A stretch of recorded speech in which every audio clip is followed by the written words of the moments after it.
Welcome to the house next door with Barbara Gillio, and Anthony Harris, where real estate meets reality. Welcome back to the house next door. Yes, where real estate meets reality. I'm Barbara Gillio. And I'm Anthony Harris. And we are also the House Next Door Real Estate Group. Yay! So excited to always announce that. It's a new thing for us. Right. And thanks for joining us. That's what we did for St. Patrick's Day, is now we're a team. No. We're a team. And this is a special holiday episode because it is St. Patrick's Day right around the corner. And so we wanted to do kind of a little homage to St. Patty's Day. Yeah. And for those that are just listening, which I think most of them do, is just listen. They don't look at the video. I hope. Yeah, me too. Because video is not our friend in any way, shape, or form. Me and Barbara are wearing our lucky St. Patrick's Day green t-shirts. But don't watch. We'll upload a picture or something. I don't know. But Please. Don't watch. Just listen. Please you can listen. Imagine it. Please do not watch us. We were just talking about, me and Barbara before this episode, we were talking about doing a live, and I was like, does it go on Facebook Live or what's that case? And I think we probably shouldn't do a live. It would be a disaster. No, I think we should. And I think we should embrace the chaos. But we have to figure out where it goes live. Would probably go viral. We might get a virus. I'm not sure we would go viral. Anal chlamydia, anal warts. Definitely, we'll get a virus and not go viral. But we got to make sure we know where it's going live, so it's not just going live to the void. Well, knowing our luck, we probably go live to Russia or something. So, who are these people? Yeah. But nonetheless, here we are, and we're not live. And we're doing a virtual again. So our next episode, we will be in our normal little setting. Don't promise, Barbara. No, we do, because we have it. We batch record. We already have it, and we're in our normal thing. But we're mixing. We're so out of whack right now. We're just mixing it up, like some virtual, some in person, and some on location. But, and then some in vortexes. And some in vortexes. So anyway, whatever. But St. Patty's Day. So St. Patty's Day is always kind of like lackluster for me. And by the way, let's just appreciate the word lackluster. It's not used often, and I think we need to bring it back. Yeah, what does it mean? I don't know what it means. Well, just what it says. Lackluster. Boring. Like it lacks as in a void of luster and shine. Okay, we need to bring this word my dictionary? So, because my birthday's the 18th, and so everybody's hungover and had all the fun on the 17th. So my birthday's like, and when I turned 21, I went to this. Okay, so that was a long time ago, because I'm gonna be 51, and I lived in San Luis Obispo. That's where I grew up, and we went to this pub called the Frog and Peach Pub, which I'm pretty sure is not there anymore. I don't pay attention when I go back home and visit. Those pubs are not on my radar. I'd rather be in Paso Robles having wine. I've elevated. But anyway, and I was living with my sister and her best friend, and it was just her best friend and I that were at the pub because my sister had fallen off her horse the day before, and she was in the hospital.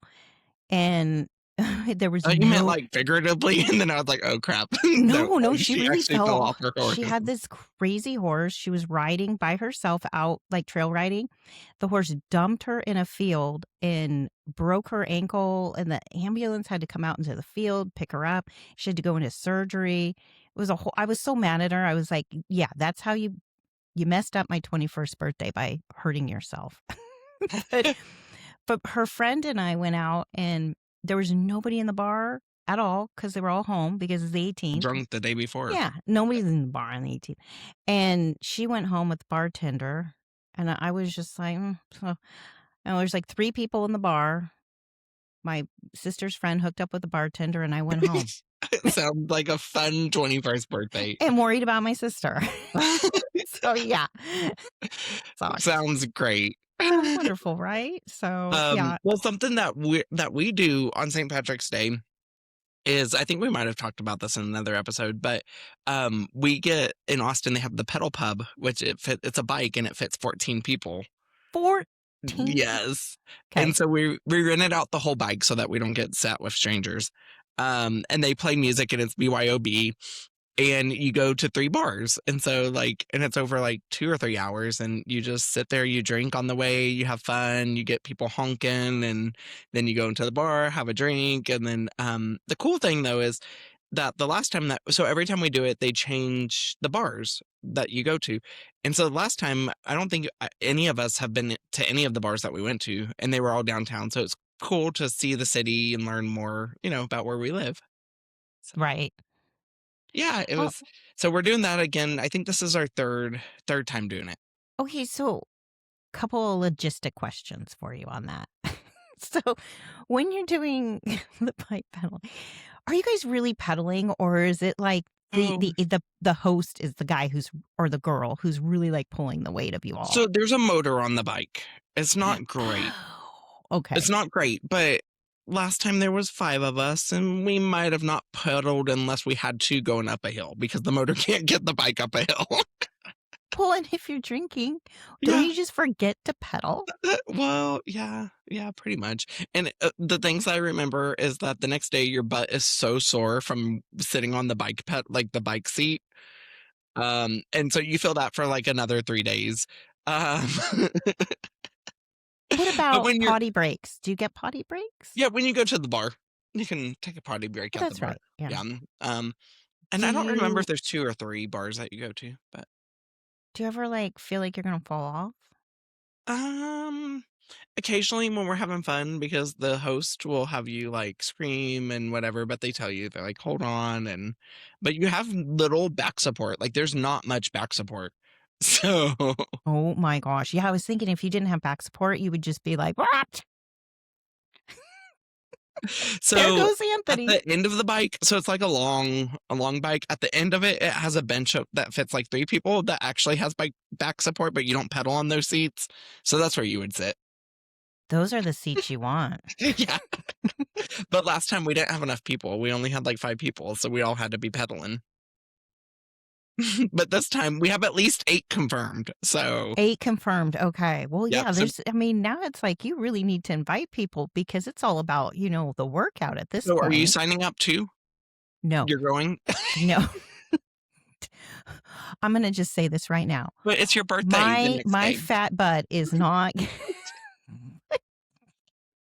It's better than the indoor cycle. I yes, that is true. It is better than the indoor cycle, but I don't do that either. So, no, for St. Patty's Day, like officially St. Patty's Day, I'm gonna go see the painted churches Okay. and then go to Someone the copper shot. So that's like a really old lady boring thing to do. That's what I'm doing. but you get to go see them. Does I Craig have do. off on Yeah, St. he's Patrick's Day? he's Oh, gonna good. take off, so he's gonna take pictures and, I think my friend Judy's coming, and it's just gonna be a little outing to see all the churches and then go get, moonshine at the copper shop downtown Bastrop. Nice. Has Judy Yeah. been to Bastrop? Yes, Okay. she's been to Bastrop. Everybody who comes to Bastrop just falls in love with it. They have this other expectation of Bastrop, but Mhm. Bastrop is truly like this cute little historic, small, true Texas town. It feels like a Hallmark movie. I've said it a million times and I'll keep saying it. But So we need to get on track, but one more thing yes, I wanna touch on is the jamboree. touch it all day long. The jamboree that you're gonna have a float at. Yes, yes. Yeah, so So that's coming that's up in April, mid-April, April 11th is the day of the Smithville Spring Jamboree, and the and theme this is is gonna be patriotic. Barbara's first jamboree. Yes, Exciting. and I'm also co-chair of the garden club float for the jamboree, so I'm all in. I It's am a it's all a big in. deal. It is. The I'm gonna schools be get off, and yeah, it's Yeah. big. Isn't that cool? Like a small town where you have a spring jamboree where kids are out of school. You're doing floats. We're going to be in costume. It's Are you again gonna living be my the best Hallmark life. are you gonna be the pig from Toy Story? No, I think I'm either going to be a pioneer boy or a pioneer girl. I can't. You should I, probably be a girl. well, I feel bad because Gail's going to be a pioneer boy. And she's like, you cannot let me just be a boy here all on my own, Barbara. And I'm like, okay, I can do that. So if nobody else signs up for a boy, Gail and I will be the boys. There you go. Somebody's gotta do it. Somebody's got a cross dress. It might as well be me. All So right. So so let's you get wanna on to our theme. yeah, you wanna jump into what Yes. Okay. So we are going to be informative today. And it's one of the might not things be that serious, but we're going to be serious for a minute. It's one of the things that we kind of gloss over a lot as realtors, especially when we've been in the industry for so long, is we forget a lot of times the home buying process. And it's so important. And so we're going to go through as quickly, but yet as formatively as possible, the whole process from start to finish of buying a home. But since it is St. Patty's Day, we want to throw a little St. Patty's cheesy theme to it. like So, always. okay, here we go. It's all about the pot of gold, the house being the pot of gold. So this is a treasure map. Okay, I got to read it because I'm going to forget it. The treasure map of the home buying process. Okay, everyone thinks the house is the pot of gold, but the real treasure is understanding the process. See, you can even get it Yay. right by reading it. I really couldn't. You are not wrong. So we'll see how So, I can butcher it up too. yeah, yeah. Okay, so we're gonna go down the treasure So map of the process, so the starting first with step, and I think this is on our brain because me and Barbara are making our buyers booklets and stuff and just revisiting like and I have a lot of first time home buyers right now. So revisiting this. But the first step is pre-approval. And here's our little cheesy saying. The luckiest buyers are the most prepared. So and that is true. yes. I was reading my handwriting and I couldn't read it. So the luckiest so buyers are the most prepared, the lending so process. what helps us as realtors is off the bat to get pre-approval, and it helps the buyer too, because the just because you have a number in your head doesn't mean you can qualify for that number or you actually know the payment of that number. And another thing that goes with that is that if you meet with a lender and they give you pre-qualification for like let's say 400,000, but you know that you only want to spend $2,300 a month, that's a big difference. So we can't be looking at $400,000 homes because we're not going to obtain that payment. And so the pre-approval is really important, not just to know that you can actually buy the home that you want, but to know your budget and work with the lender to make sure that fits in your long-term plans. Absolutely. So the first part, the most key part is working with a lender to know, okay, yeah, this is one, what I can afford. So you're looking at the right houses. And two, I'm comfortable with this monthly payment. And having those two things are like the most crucial part of the process. I Yeah. agree. And And working with a good realtor will like me and Barbara, will get There's you like we get to understand your needs and wants, and we have a group of lenders that we work with all the time that we can get you in contact with that would match what you need. Like I have a lender that really specializes in investments and rentals and stuff like that and very investment minded. And he can do normal houses as well, but that works really well for my investment clients. And I have one that's really good with first time home buyers. So Yeah, and it seems like a scary thing to do, talk to a lender and get pre-approved, but it's actually a really quick and painless process. You can get it done in under 30 minutes. yeah. So it And seems daunting, but it's not.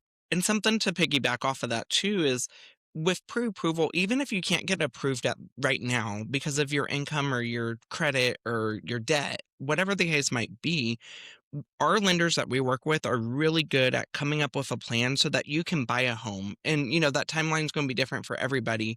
But I had someone that they weren't quite there, but they were almost there. And it only took them a month to fix what they needed to on their credit to be able to buy a home. And, when he got to me. He's like, "There's no way that I can buy a house in the next 6 months. I'm not qualified." And I said, "Well, let's get with a lender and see the full picture, and let's see how the roadmap of getting there, or the treasure map."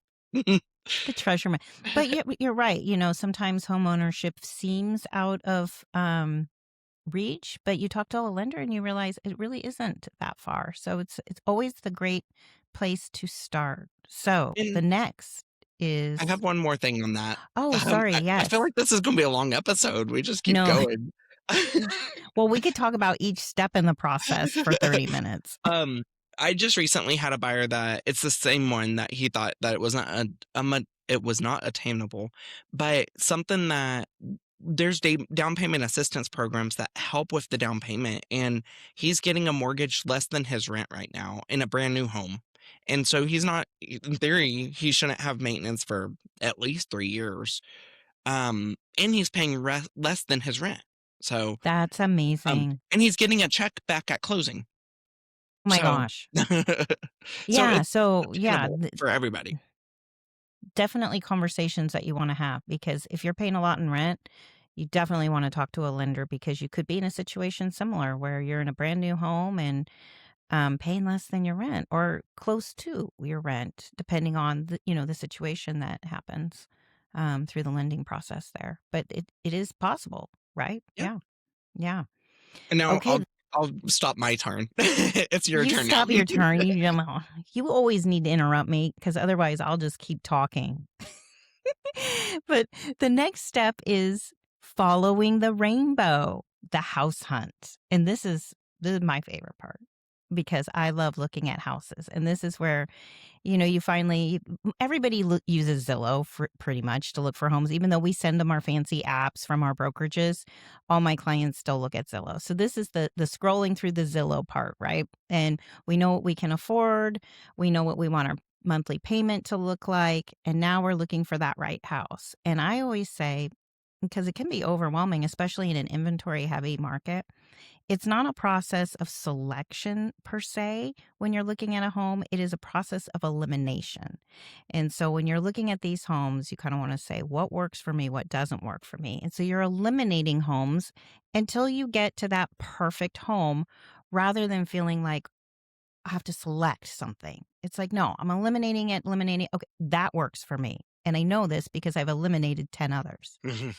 So Yeah. that's kind of how I like to set people up for it. And sometimes, like, people fall in love with the first house. They know exactly what it's in their budget, it fits all their needs, it's where they need to be, and boom, that's it. They're done. And then other people, it takes a lot of houses to see to understand that and find the one. And it's really cool when your clients have an emotional reaction to a house and and it's in their budget because I, I have a lot of emotional reactions to houses that are not in my budget.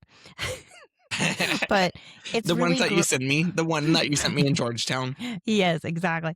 So it's really great when you see that physical, like they just get emotional about the home and they're like, oh, this is it, this is my home. I love that when Yeah. that happens. And I just went through that. We're at the end of the step with my clients, but we already found the home, but we went through our walkthrough the other day and they were just so happy about their home, and they've lived in theirs for 23 years. So, or 24. So it was a big step to sell their home they've built to go to another home. So, To the next step. Yeah. So the home, and I think most people are familiar with the house hunt. So we won't spend too much time there. We'll go on to our next step in the process, which is Anthony. so the next step is catching the leprechaun. So that's getting the house under contract. The leprechaun is the house. Yeah. The house is the leprechaun. Sometimes it's pot of gold, right? Right. I'm It's kidding. scattered just like us. Yes. Um, and so this step is where we're negotiating, we found the house. Now let's get it to under contract where it will be your house. And so I think this is the most stressful part of the treasure map. Um, well, with this and the next step, they kind of go in hand in hand. But getting it under contract is pretty stressful. I think the most stressful is after you get your inspections. because at that point, the buyers typically already had an emotional attachment to the house. So now it's how do we get the best value for the client? Or how do you get the best value as the home buyer? So the next step after that is protecting the gold. So this is where inspections and appraisals come in. But let's talk about what happens when you actually find the house you like. You have to put in an offer, Yeah. right? And then in order to Over put the an whole offer process. yeah, to put an offer in, you have to have a pre-approval, from a local lender that's just state mandated, or if you're gonna pay cash, gotta have proof of funds. And then when you put an offer in, you've gotta have earnest money. You wanna talk about what earnest money and option fee is because that's not all states have that same thing as Yeah. Texas does. So earnest money is theoretically a down payment, but it's not your down payment of the loan. It's a down payment on the house saying, I'm committed to this house. And so it's like a holding fee. So typically it's 1% of the sales price. And there's different ways that you can go about that. In Texas, our contracts are made where you can actually do it over two payments. It's very common just to do one though. Um, and then option fee and option period are are another thing. So once we go under contract, you have the option, or on the contract, you have an option to buy into an option period. So that's the due diligence time. That's when you get your inspections, your anything that you have questions about that will determine if you buy the house or not. So during that option period, you have any time to back out Yeah. during that period. Unrestricted right. So during that time, you're doing your inspections, you're maybe even talking to your lender a little bit more. And if you just decide for whatever reason you don't want to buy that house, you have given a small fee to have the right to say, I've decided not to buy this house and, I get my earnest money back. I do not get my option money back. That is my skin in the game for the seller of taking their house off the market while I do this due diligence period. And that fee is usually Anthony, what do you usually see? I Couple don't see anything hundred. too crazy. Yeah, I would say 250 to 500 typically. Just right. depends. That's what I And it see. And depends it's and it different, depends what type of market we're in, and, like, as a buyer's agent, if I'm in multiple offers and my buyer really likes the house, we'll put in a large option fee. I've probably the most I've put is 1,500, right. Yeah. but And that's a lot. That's not common. it's not common, and then the buyer decide that they're moving forward with this home, that option fee and earnest money is part of their down payment when it comes Yep, to it all closing. gets credited. So Correct. so that's the That's an offer process. yeah. Yep. And so the next step is protecting the gold. So this is the inspections and appraisals. So after we go under contract, our option period starts immediately after everybody has signed. So it's very important that we start getting inspections lined up, and inspections can be a lot of things. The most common is a general home inspection, and then in our area, septic inspection if it's not on sewer. These are the most common and general inspections. The home inspector will go through the house, and his job is to find everything wrong with the house or potential problems. Sometimes they don't know if there's a problem or not, but they can see signs that might lead to a problem. And so then that opens the door to us asking the seller on questions, and then to the favorite part of negotiating. So, like I said before, this is where it gets pretty stressful. I think this is the most stressful part of the house hunt. You found your house, you're under contract, and we're almost to the end. This is our last turn to get more money off or what, or repairs done or whatever. So it's Right, important this that is yeah. yeah. It's where you see the condition of the home, right? Is there something there that is a deal breaker for the buyer and the seller isn't willing to address it? Or even if the seller is willing to address it, it could still be a deal breaker for the buyer. And this is typically when most deals fall apart if they're gonna fall apart, is during the inspection period. and it's buyer and seller are not seeing eye to eye, or there's a big problem with the house that the buyer does not want to deal with. Is not willing to take on. Exactly. I have had the experience of just personally being in an option period on a historic home where we found that there was no operable plumbing at all in the home, That should have been including disclosed, but the clay line to the sewer. And then also all the wiring in the house has not been tubed. So again, that's something that it had fallen out of contract at option period, I think 3 times before I got there. And, we fell out of option again, not because the work didn't scare me off, it was because the seller would not adjust their sales price to accommodate for really making the house habitable. You almost can't even get a loan on a house when it's in that condition. So, yeah, so that the option period, I would agree, is definitely the inspections. It can be really smooth sailing, everything looks great, or it can be a little stressful, and usually I advise my buyers and my sellers, whoever I'm representing on that end, instead of getting repairs, let's just ask for some funds because sellers, they're already getting out of the house, they're done. They want to do it as cheaply as possible. And the buyer wants to pick who does the work for them and make sure it's done well. So it's always easier, and it's kind of easier on the lending process because we don't have to go back and check work and look at receipts. So it's a smoother way to handle when we need to get some and repairs one done. little tidbit that doesn't matter to home buyers, but they recently, a couple, maybe 4 years ago or so, made it where the option period ends at 5 p.m. Central, like our time, which is amazing because used to it would be until 11:59, and I'm sure Barbara had these times when you're up at 11 o'clock at night writing up an amendment, sending it off, and hoping that they sign. So Yeah. Yeah, exactly. Or getting a termination at 11:59 yeah, PM. So fun those days are times. over. Okay, So our next set on the path is closing day. yay! This is the best part. And I'm reading it. Okay. The collecting the pot of gold, which is the house, or capturing the leprechaun and, like hoarding him in your house. I don't know. Like, I don't know. But closing day is the most How many exciting day. leprechauns do you have? I have quite a few. Okay, they're in But, the upstairs. right. So closing day, all you do on closing day is you've gotten your appraisal. That's another part of the process of protecting the gold. Oh, I left that part out. That's okay.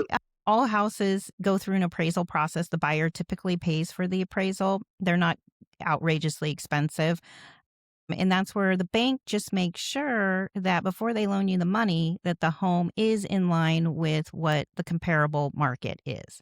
And when there is a discrepancy there, we look at the appraisal report and we make sure that there are no flaws in the appraisal report, that the appraiser is actually assessing apples to apples and giving the correct, values to things, although they don't like us to use that word values when we talk about that stuff.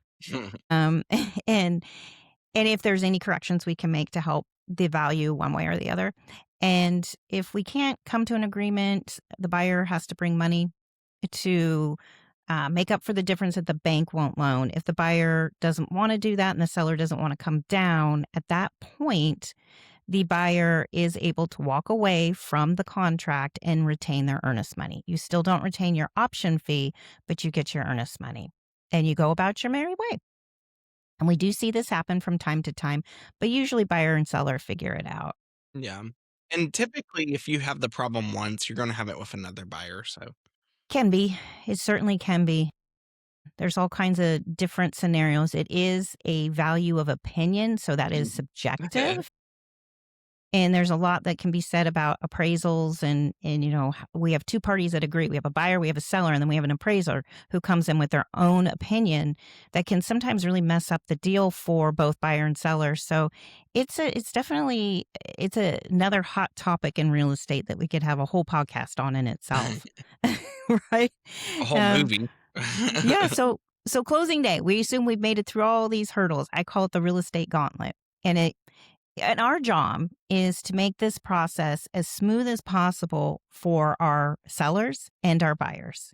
And so we're there, really, we are earning our compensation for our clients as soon as we go under contract. That's when we are working all these moving parts and working with the other agent to make sure that, we are negotiating fairly, we're representing each party fairly, and we are trying to bring everybody to the closing table as stress-free as possible without getting our egos involved and getting in the way of the deal. We are representing sellers and buyers who have agreed on something. And our job is to represent those parties in a fair and kind manner. And so we're doing a lot of things behind the scenes to protect our clients and to protect the negotiations and just the relationships, right? And so when we finally get there, we get to close. And closing is at title companies in I was about the to state say, of Texas. usually at Yeah, title companies, and it's a happy time. It's when we take it our is. pictures and Yeah. celebrate your new home. You, Now there's a misconception about people thinking that when you close, you get to move in. That's not the case, yeah. typically. They still need to have funds from the title company has to be in possession of funds from the lender or from the buyer before they will release what's called funding, which is when you actually get the house. So, Yes, closed and funded. And that usually takes a couple day, hours. less than a day. Couple hours. If you're new construction, sometimes they call it table funding. As soon as you sign, A you lot of the my keys lenders are released. lately do table funding. hmm Yep, you can do table funding.